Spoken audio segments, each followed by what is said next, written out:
So first चीज का answer क्या होगा, the main and the largest artery is called aorta and it is connected to the left ventricle of the heart. ये चौथा point समझ में आपको, ये मेन आर्टरी के बारे में बता रहे हैं हमको। अब अगले पॉइंट में हम मेन आर्टरी के फंक्शन के बारे में देखेंगे। सो ये पॉइंट समझ में आपको, जो main and the largest artery है जिसको हम ओएटा बोलते हैं, वो लेफ्ट वेंट्रिकल से कनेक्टेड है ऑफ द हार्ट। ओके, ये सिंपल सा पॉइंट है कि main and the large artery कौन सी है। ओके, वो कौन सी आर्टरी है, ओएटा है। और ये ओएटा किससे कनेक्टेड है, हार्ट से कनेक्टेड है।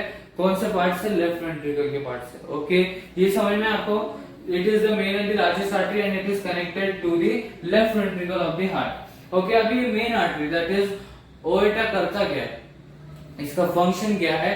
सो देखिए, the main artery carries oxygenated blood from left ventricle to all part of the body except lungs. अब लंग्स क्यों नहीं इंक्लूड किए जा रहे वो भी बताऊंगा, पहले ये बता दो। देखो, जो main artery that is aorta, इसका फंक्शन क्या है, it carries oxygenated blood from left ventricle to all part of the body. Okay, और ये लास्ट स्टेज है दैट इज, जैसे कि मैंने बोला था कि डीऑक्सीजनेटेड ब्लड आता है बॉडी में और फिर जो ऑक्सीजनेटेड ब्लड है वो बॉडी से बाहर जाता है और पूरे पार्ट्स को मिलता है, जितने भी बॉडी में पार्ट्स है वहां पर जाता है। सो लेफ्ट वेंट्रिकल से ये ओएटा के थ्रू सारे पार्ट्स में जाता है। ओके, सो इस तरीके से हम बोल सकते हैं, राइट। एक्सेप्ट लंग्स, मतलब लंग्स को इंक्लूड नहीं किया गया। अभी क्या, क्यों नहीं इंक्लूड किया गया, ये हम अगले पॉइंट में देखेंगे।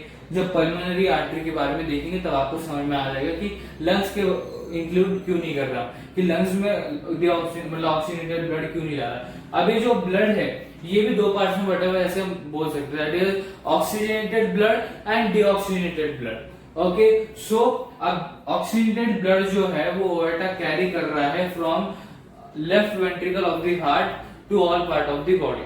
ओके, ये दो पॉइंट हमें मेन आर्टरी के बारे में बताते हैं, दैट इज ओएटा के बारे में बता रहे हैं हमको। ओके, ओएटा क्या है, सबसे पहली चीज, main and the largest artery. Okay, and it is connected to the left ventricle of the heart. And तीसरी चीज जो हमें बताता है ये दो पॉइंट ओएटा के बारे में, that is it carries oxygenated blood from left ventricle of the heart to all part of the body except lungs. Okay, तो देखिए, जो ओएटा है वो main and the largest artery है, ये कनेक्टेड है to the left ventricle of heart and it carries oxygenated blood from left ventricle to all part of the body except lungs. Okay, अब except lungs को हम आगे देखते हैं। अब ये पॉइंट समझ में आपको, इतने पॉइंट समझ में आए मेन आर्टरी तक, दैट इज ओएटा तक समझ में आए आपको। अब हम तीन चीजों में कवर करेंगे, दैट इज पहली चीज तो अभी हम अंडरस्टैंड कर रहे हैं इसको, ये जो पॉइंट्स है इसको समझ रहे हैं। दूसरी चीज हम इसमें मेन पॉइंट्स मार्क करेंगे और तीसरी चीज हम इसको रिकॉल करेंगे, राइट। सो अभी हम सेकंड लास्ट पॉइंट पे आते हैं, जो पल्मोनरी आर्टरी के बारे में बताया। ये जो दो आखिरी पॉइंट्स हैं ये पल्मोनरी आर्टरी के बारे में हमको बता रही कि पल्मोनरी आर्टरी क्या है। सो जो पल्मोनरी आर्टरी है ये कनेक्टेड है to the right ventricle of heart. Okay, अब देखिए, जो ओएटा है वो लेफ्ट वेंट्रिकल में कनेक्टेड है और जो पल्मोनरी आर्टरी है वो राइट वेंट्रिकल में कनेक्टेड है। ओके, जब ये डायग्राम के थ्रू हम देखेंगे और क्लियर होगा। ओके, सो देखिए, यहाँ पर सिर्फ एक क्लियर इंफॉर्मेशन लगा के रख रहे हैं हम माइंड में कि जब हम डायग्राम देखेंगे तब ये इंफॉर्मेशन हमारे माइंड में क्लिक होगी और तब हमें क्लियरली पता चल जाएगा जैसे डायग्राम को देखेंगे कि क्या किस चीज से कनेक्टेड है। जैसे फॉर एग्जांपल ओएटा लेफ्ट वेंट्रिकल से कनेक्टेड है, पल्मोनरी आर्टरी राइट वेंट्रिकल से कनेक्टेड है, राइट एट्रियम लेफ्ट एट्रियम क्या है, ये सारी चीजें डायग्राम को देख के हमको पता चल जाएगी। इसलिए हम सबसे पहले आर्टरी, वेन एंड कैपिलरीज के बारे में देख रहे हैं और उसके बाद हम किसकी तरफ पढ़ेंगे, ह्यूमन हार्ट की तरफ पढ़ेंगे, जिससे ह्यूमन हार्ट को अंडरस्टैंडिंग में और समझने में इजीनेस होगा, इजीली आपको समझ में आ जाएगा, राइट। सो सबसे पहले हम ये देख रहे हैं आर्टरीज, वेन एंड कैपिलरीज के बारे में, जिसकी हमने बात पहले भी की थी ट्रांसपोर्टेशन फ्लो चार्ट में, कि हम पहले ब्लड वेसल्स के बारे में क्यों देख रहे हैं और फिर हम ह्यूमन हार्ट की तरफ क्यों पढ़ने वाले, ये पहले भी हमने बात की थी, राइट। सो अभी पहले अंडरस्टैंडिंग कर लेते हैं, पहले अंडरस्टैंड कर लेते हैं इन पॉइंट्स को। तो लास्ट के दो पॉइंट्स बचे, उसके बाद हम सारे इंपॉर्टेंट पॉइंट्स मार्क करेंगे और उसके बाद रिकॉल करेंगे। सो देखिए, जो सेकंड लास्ट पॉइंट है हमें बताया था, जो पल्मोनरी आर्टरी है वो right ventricle of the heart से कनेक्टेड है, मतलब जो हार्ट का राइट वेंट्रिकल है उससे पल्मोनरी आर्टरी कनेक्टेड है। ओके, अभी पल्मोनरी आर्टरी करती क्या है, it carries deoxygenated blood from right ventricle to lungs. Okay, अब देखिए यहाँ पर ऑक्सीजनेटेड ब्लड था, यहाँ पर डीऑक्सीजनेटेड ब्लड है। मतलब क्या है, इन दोनों में डिफरेंस क्या है? ऑक्सीजनेटेड ब्लड एक तरीके से सिंपल लैंग्वेज में बोला जाए तो oxygenated blood means clean blood और deoxygenated blood means dirty blood, मतलब जो खराब है, जिसके अंदर इम्प्योरिटीज होगी, ऐसा हम कह सकते हैं, राइट? सो सिंपल लैंग्वेज में बोला जाए तो oxygenated blood is clean blood and deoxygenated blood is dirty blood. Okay, so जो ये डीऑक्सीजनेटेड ब्लड है ये राइट वेंट्रिकल से लंग्स में जा रहा है। अब लंग्स में यहाँ पर भी बोला गया था कि सारे बॉडी पार्ट्स में जो ऑक्सीजनेटेड ब्लड है ये पहुंचेगा पर लंग्स में नहीं पहुंचेगा। अब ऐसा क्यों बोला गया है? क्योंकि अब यहाँ पर क्या कर रहा है, देखिए एक पल्मोनरी आर्टरी होती है, एक पल्मोनरी वेन होती है। पल्मोनरी वेन के बारे में हम अगली इसमें डिस्कस करेंगे, वेन के टॉपिक में डिस्कस करेंगे।